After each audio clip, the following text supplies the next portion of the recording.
I feel like I have a very similar take to everyone else, which is that no one gives a shit about this stupid gotcha moment by the media about whether you know how much a loaf of bread costs. There are far bigger issues that I want to hear about from the Prime Minister. Well, here's my thing. I think it's great if journalists want to talk about how out of touch the political class is. Like, if you really want to investigate that issue and like really represent the disparity and the huge gaping gap, the huge space between politicians and ordinary people. That's what you could just report the fact that he's on $550,000 a year. Yep. That's a good way. You could talk about the class background and the class position of the members of the political class and how fucked up that is and how different it is to ordinary people and how the median income in this country is like $62,000 a year. Like, you could do all this stuff. But the problem is, if the politician answers the question correctly, are we supposed to assume that everything's fine and that therefore that they are like you and me? This is the point, is that the bread question as a way of proving that someone's out of touch.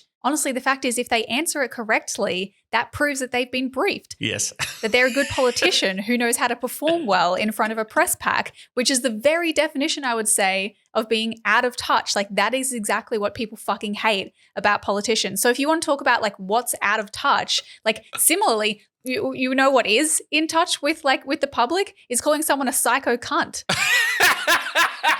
Serious danger to Australia.